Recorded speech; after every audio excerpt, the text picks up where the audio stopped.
Benjamin Franklin said, "Dost thou love life? Then don't squander time, for that's the stuff life is made of."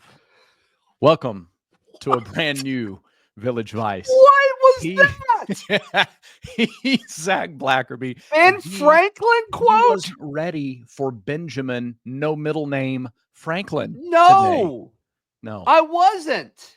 One of my favorite. I read that when I was in high school. Just stuck with you. And loved it. Dost thou love life? Then don't squander time, because that's the Okay. stuff life's made of. Yeah, sure. Yeah, Okay. Ben Franklin, pretty wise dude, by the way. Had no middle name. Didn't know that.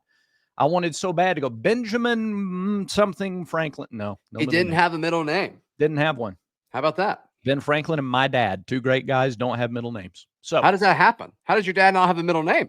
Well, his not to get all sidetracked, because that ticks people off, but his name is two initials. That's his name is BT. There is no middle name. He was the youngest. Up rules. He was the youngest of like 5, and I think his parents at the time were just like, we don't ran out of names. There weren't that many names back then. Okay. Correct. All right. Yeah. So anyway. All right. What a big weekend. Yeah, and that's kind of my point. This is one of the, and that's why I let off with it. There's a connection. When you get a weekend, look, you never have to justify leading off with a Benjamin Franklin quote. Don't feel like you've got to justify that. Okay. Well, this is one of those weekends where I really encourage you to, first of all, if you can get to campus, get to campus. But just sort of, if you're lucky enough to be here, just stop and appreciate it. Stop and look around and appreciate it. The next few hours on this campus are critical hours. Okay. Football's success of like the 27 season, okay, will be built at least partially on what happens this weekend. Okay. Basketball is hosting game day for the 5th straight year, not the first, not the second. Oh, they came back because there's another. Not only the 5th straight year, but the 5th time in program history. Yeah. Which is amazing to think about. Like only Duke and Kansas can maybe say 5 straight years by the time. I don't think Kentucky can. Nope. Yikes. So, and then you got your first top 10 game on campus since 1959. Is that right? Yeah. Huh. As much success as Auburn has had over the last 7-8 years. We haven't played Kentucky here and both been in the top 10, or Tennessee or Alabama.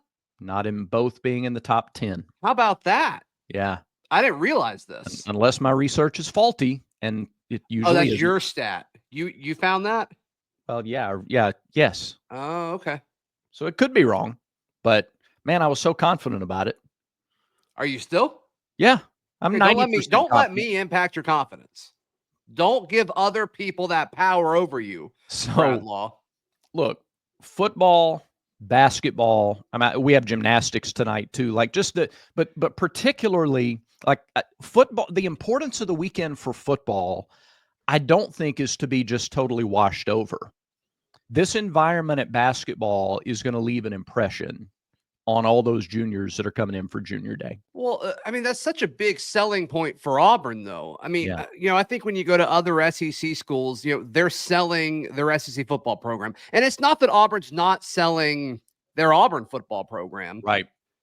But I do think, and we all know that, the Pat Dye quote, but like Auburn people love Auburn so much.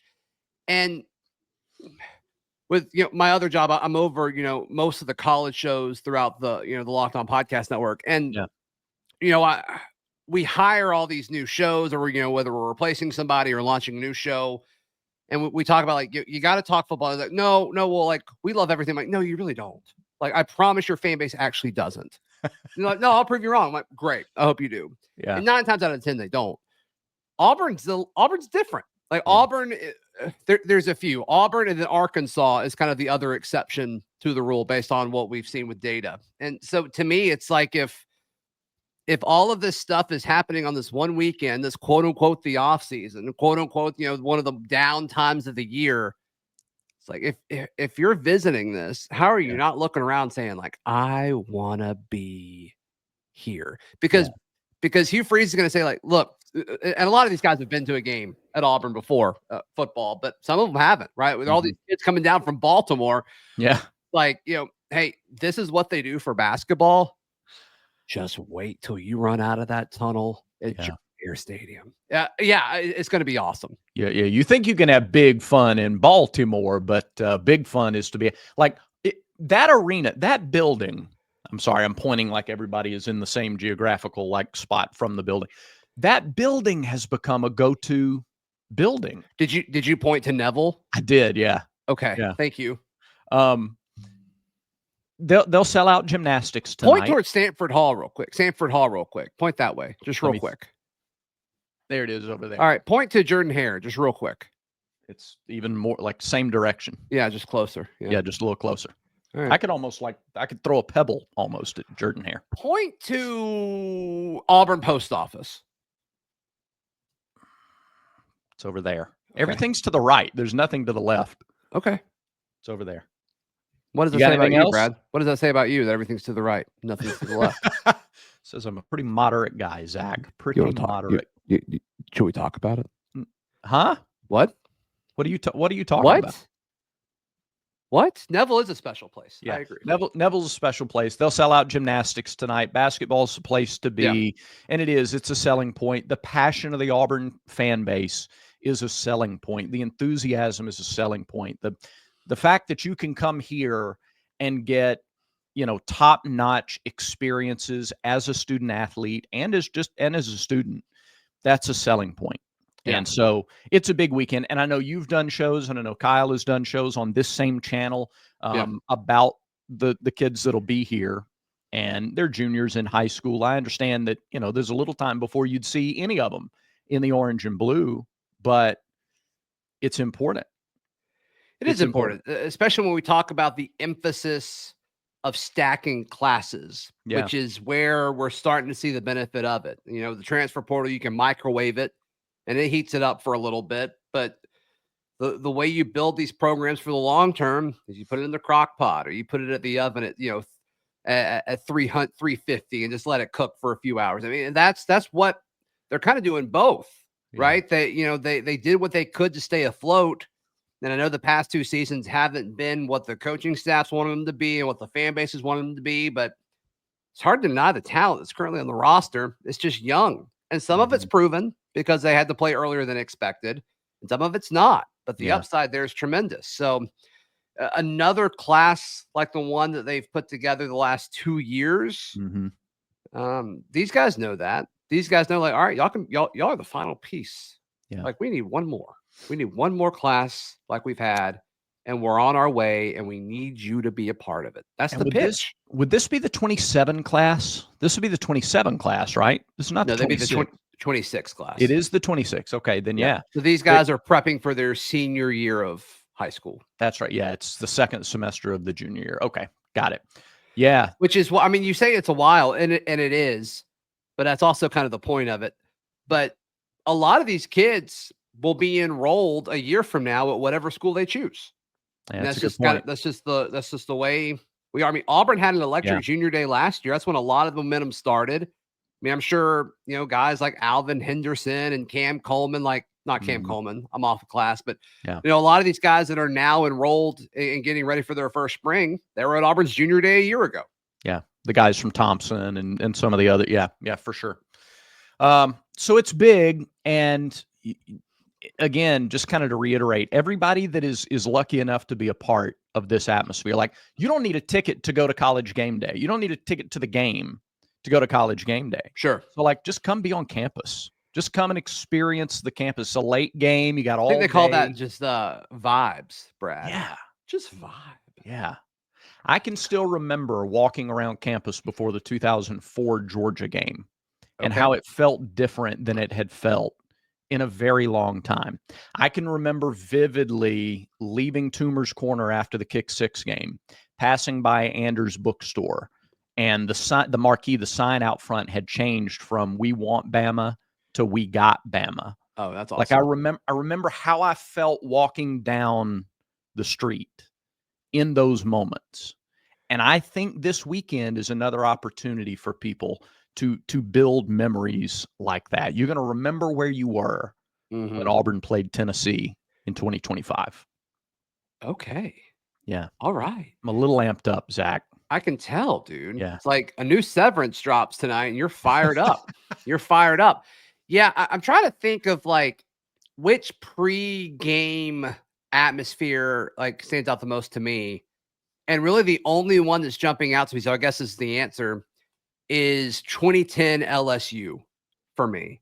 The vibe on campus on that. And I was a senior in high school. I remember I went to that game with my mom. Like that's one. And then post game, kick six, obviously, but then post game, Iron Bowl 2017 was probably my most fun post game experience as far as memories go. Yeah. So yeah, that's there we good. go. 01 Florida. 01 Florida was another good for folks who are a little bit older like me. That because it was supposed to have stormed. Yeah, I was 8. It was supposed. You'll have memories as an 8-year-old.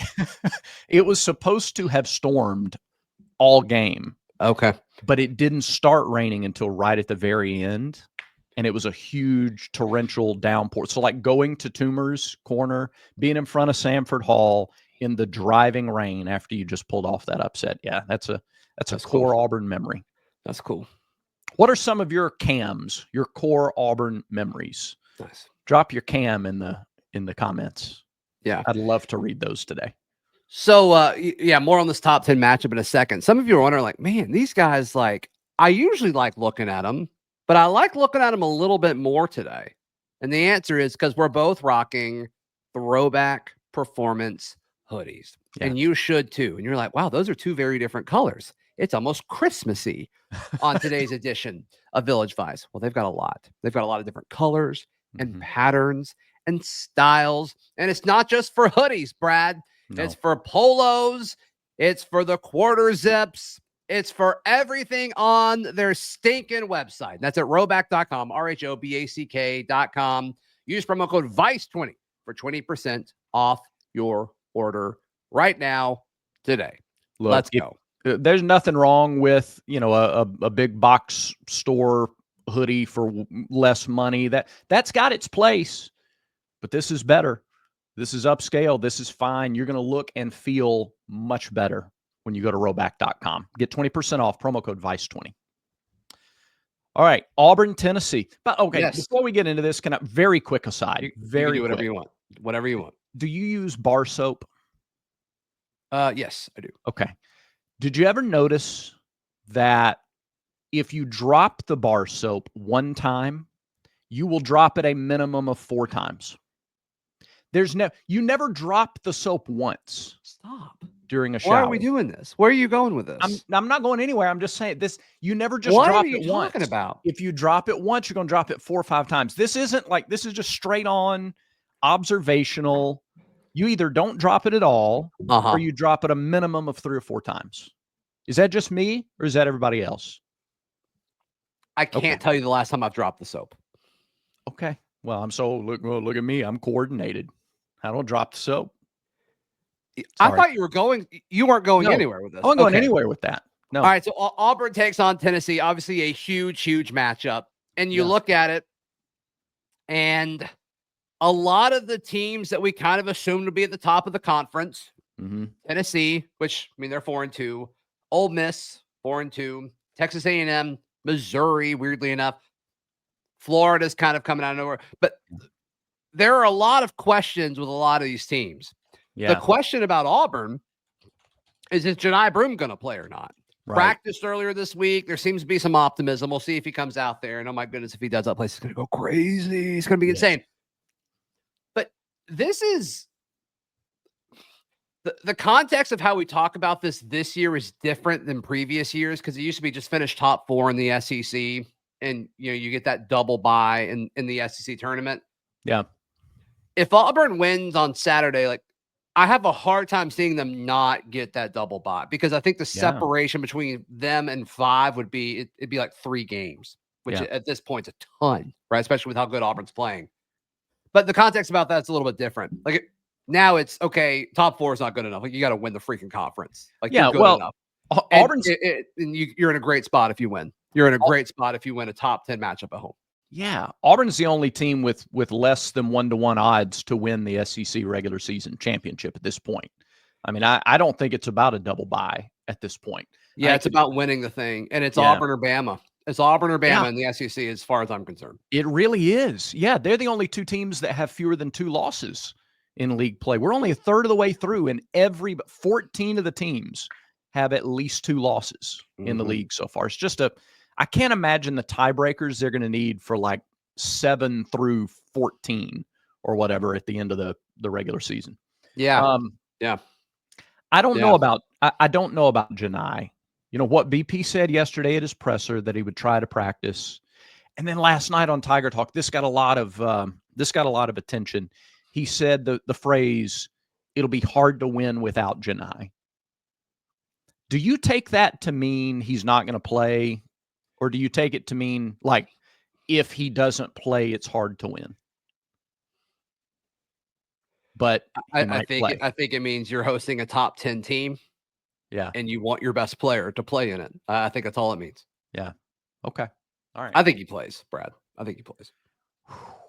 Man, I don't know. Gut reaction. Does he play? No, is my gut reaction. No. Okay. Yeah. That's not, look, that's not inside info during a commercial or after the show. Hey guys, listen, blah, blah, blah. No, it's just. Oh, I don't think they know. I don't think there's any inside information to give. I don't think they know yet. That's my gut feeling though, is no. Yeah. I think they can win without Janai. I do too. I think the way you beat Tennessee is the way that Florida beat Tennessee, the way Vanderbilt beat Tennessee, and that is perimeter defense. To somehow hold, like, here's the stat to watch. Chaz Lanier and Zakai Ziegler average 30 points a game combined. 30. Can you hold them to 21 combined? If you hold them to 21 or less combined, Auburn wins.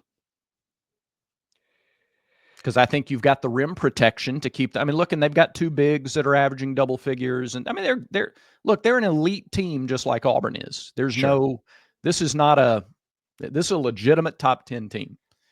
But if you can hold those guards somewhat in check, yeah. To me, it's about pacing. Auburn's going to want to play fast. Tennessee's going to want to play slower.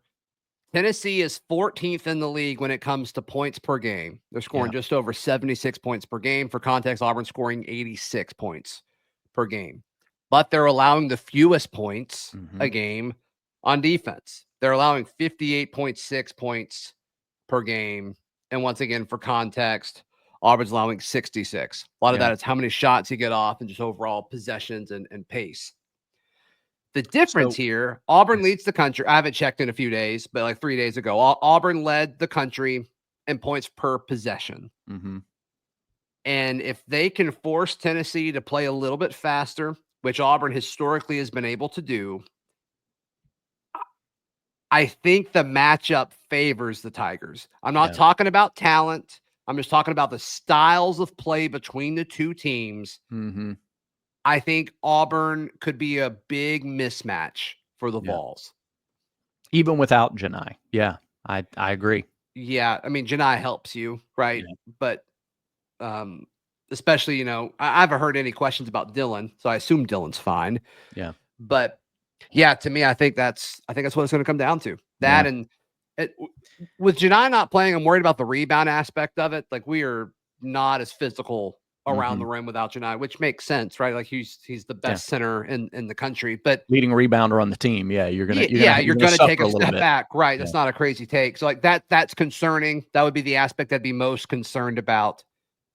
I think the scoring will take care of itself, but the rebounding, we've been beat up on the boards, it seems like, whenever he's not in there.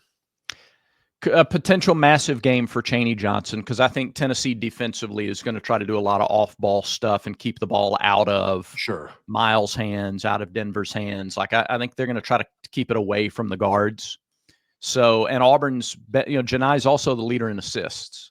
So you can't run your inside-out, outside-in stuff as well without Janai on the floor. Yeah. So you get a lot more one-on-one situations in that, type of matchup. So can Chaney win those? He has most of the year. Can he bounce back? Didn't have a great game against Georgia. Can he have that kind of one-on-one dominant game against Tennessee? I believe in Chaney Johnson. So I think you can. Yeah. I think you can. I do too. I think All right. Village Vice 6-pack. Yes, let's Can we go. get into it? All right. Let's do it. First of all, head to thebarnauburn.com. Join the best message board community in the Auburn family. Sign up now. Get $25 off that annual subscription at the barn. And subscribe to this channel on YouTube if you haven't yet. Just click. Just do it now. Just go ahead. Click right over there. Yes, please. Thank There you. you go. Thank you. Thanks for doing that. I'm going to Love cheat you. a little. Is it okay if I cheat a little? You can do whatever you want. I got 8 games. I got an 8-pack. Okay, sweet. Buy 6, get 2 free. How about that? 14th ranked Mississippi State is at South Carolina. South Carolina is 0-6 in the league, but they've, 3 games in a row, brutal losses. Can they get it done at home against Mississippi State? I'll take Mississippi State. I will take South Carolina. Give me South Carolina to finally All right. get one. 9th ranked Kentucky at Vandy. Can Vandy make it back-to-back home games where they upset top 10 teams? No, I do not think they can. I don't think so either. I think Kentucky's scoring is overwhelming for Vanderbilt. 13th ranked Texas A&M at Texas. A&M just beat Ole Miss in Oxford. Yeah. They get back-to-back road wins. I think so. I'll take the Aggies. I will take Texas here. I think that rivalry, I think this is the huge game. Yeah, like this is the one that the Longhorns have pointed to. This is the one. Okay. So that place will be pretty rabid. Give me Texas. 16th ranked Ole Miss at number 22, Missouri. Missouri. I think Missouri. I've been saying Missouri's better than people think for the last 3 or 4 weeks. Yeah. And I've been getting pushback, and now all of a sudden they're in a really good spot to get, to finish top half in the conference for sure, if not better. So I think Missouri makes a statement. I tend to agree, but they haven't lost at home yet. But Ole Miss, are they really going to go? Are they going to really drop 3 in a row after beating Alabama? I mean, they didn't. They fell off a cliff last year. Yeah, that's true. We didn't think it was going to happen this year, especially after the Bama win. But that's true. I don't know. I don't feel confident picking Ole Miss right now. Yeah, I think because it's in Columbia, I guess I'll go with you in Missouri on that. Yeah, if it's in Oxford, I'm taking Ole Miss. Yeah, it's so hard to fathom though that all right, you beat Alabama and Tuscaloosa, and now 0-3 since then. It's crazy. Let me go outside the SEC. 7th ranked Houston is at number 12, Kansas. College Game Day didn't go to Lawrence, by the way, for that top 12 matchup. No, they come. I'll take Houston. I'll take Houston. Yeah. Okay. I think this is the game that gets Kansas back in the top 10. I think they win this game. Houston struggled with UCF too. It took everything they had to come back in that one. So, and Kansas is not a bad pick. Now look, Houston's outstanding. They only allowed 36 points to Utah the other night. 36. It's crazy. In a men's basketball game.